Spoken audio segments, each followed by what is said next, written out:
अगर खुदावंद यस्सु मसीह को पता था कि यहूदा अस्करियोती ने पैदा होना है और उसने पैदा होकर ये सब कुछ काम करना है, जो कुछ उसने मसीह खुदावंद को पकड़वाने और उसको सज़ा दिलवाने तक ले के जाने के सिलसिले में किया, तो इसमें उसका क्या कसूर है?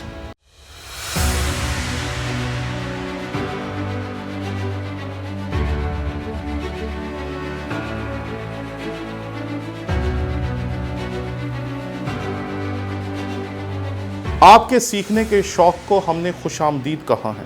हमने टोनी विलियम ऑफिशियल चैनल बनाया जिस पे जाकर आप किसी भी मजमून के बारे में बेशुमार जो लेक्चर्स होंगे वो ले सकते हैं, और आप जब उसके 1000 सब्सक्राइबर पूरे कर देंगे उसी दिन से हम कोर्सेज डालना शुरू कर देंगे। इसलिए जल्दी करें और उस चैनल को सब्सक्राइब करें ताकि उसका 1000 का जो हमारा टारगेट है हम उसे अचीव कर सकें।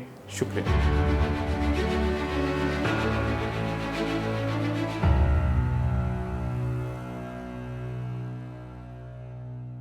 मसीह यस्सु के अज़ीम और जलील नाम में आपकी सलामती हो। मेरा नाम पादरी प्रोफेसर टोनी विलियम है। हमारे एक सब्सक्राइबर हैं जिनका नाम है सलाद फैक्ट्री। अब ये उनके यूट्यूब चैनल का नाम है, उनका नाम तो नहीं हो सकता। उन्होंने हमें कहा कि अगर खुदावंद यस्सु मसीह को पता था कि यहूदा अस्करियोती ने पैदा होना है और उसने पैदा होकर ये सब कुछ काम करना है, जो कुछ उसने मसीह खुदावंद को पकड़वाने और उसको सज़ा दिलवाने तक ले के जाने के सिलसिले में किया, तो इसमें उसका क्या कसूर? और उन्होंने जो हवाला पेश किया वो लूका का इंजीली बयान उसका 22वां बाब और 22वां आयत। आए खुदावंद के कलाम में से हम इस आयत की तलावत करते हैं। खुदावंद के कलाम में यहाँ लिखा है, क्योंकि इब्ने आदम तो जैसा उसके वास्ते मुकर्रर है जाता ही है, मगर उस शख्स पर अफसोस है जिसके वसीले से वो पकड़वाया जाता है। इस पर वो आपस में पूछने लगे कि हम में से कौन है जो ये काम करेगा। यहाँ जब हम यहूदा अस्करियोती को देखते हैं तो बात ये नहीं कि खुदा ने उसे इस काम के लिए पैदा किया था। मसीह यस्सु के 12 शागिर्दों में से 11 ने इस ऑफर को ठुकरा दिया था। हर एक के सामने ये ऑफर रखी गई होगी। ये दुनिया का असूल है कि जब आप एक शख्स के सामने कोई ऑफर रखते हैं वो नहीं मानता, दूसरे के सामने रखते हैं, तीसरे के सामने रखते हैं, चौथे के सामने रखते हैं, और उन सब ने बारी बारी शायद इस ऑफर को ठुकरा दिया था। और उन्होंने कहा होगा कि हम मसीह खुदावंद के साथ बगावत नहीं कर सकते, हम उसको गिरफ्तार नहीं करवा सकते। ऐसे वक्त में ये शख्स सामने आया और इसने उस काम को कबूल किया जिसे दूसरों ने करने से इनकार कर दी।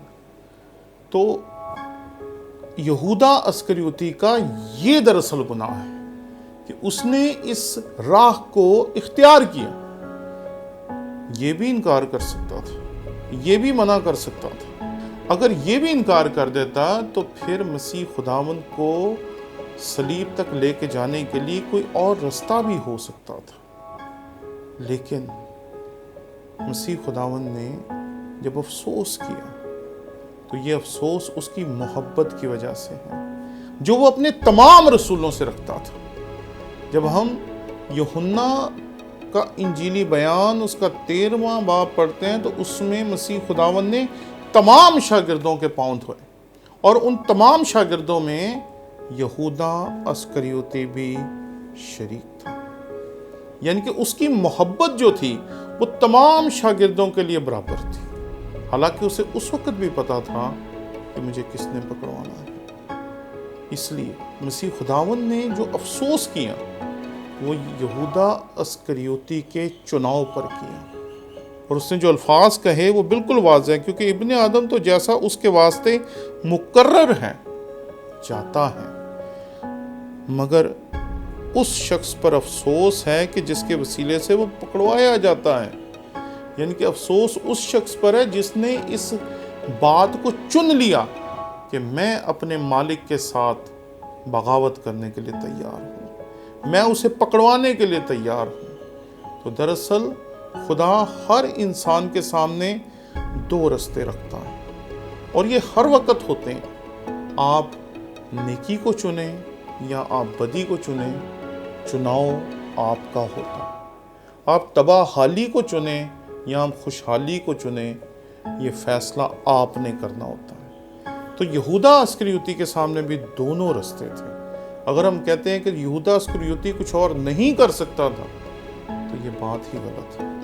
اپنی آزاد مرضی سے ہی اس نے جا کر سکے جو تھے وہ واپس پھینک دیے، اور اپنی آزاد مرضی سے وہ توبہ کرنے کی بجائے اپنے آپ کو پھانسی تک لے گیا۔ خدا نے کبھی بھی اس کی آزاد مرضی کو سلب نہیں تھا کیا کہ وہ کوئی اور فیصلہ نہیں کر سکتا تھا۔ اس نے اپنی آزاد مرضی سے خداوند یسوع مسیح کے سامنے گر کر توبہ کرنے اور اپنے گناہ سے معافی مانگنے کی بجائے موت کے رستے کو چنا۔ اس نے اپنی آزاد مرضی سے مسیح خداوند کے قدموں میں گر کر معافی مانگنے کو قبول نہیں کیا، بلکہ اس نے پھانسی لی اور مر گیا۔ چناؤ ہمیشہ ہمارا ہوتا ہے۔ ہم اس چناؤ سے خدا کو چنتے ہیں یا ابلیس کے رستے کو چنتے ہیں، یہ چناؤ انسان کا ہوتا ہے۔ اور یہاں یہودا اسکریوتی کے پاس بھی یہ چناؤ تھا، اس نے غلط چناؤ کیا، اس لیے مسیح خداوند نے اس کے چناؤ کے اوپر افسوس کا اظہار کیا۔ خدا کرے کہ اگر کبھی مجھے اور آپ کو چناؤ کرنا ہو تو ہم ہمیشہ مسیح کے رستے کو چنیں۔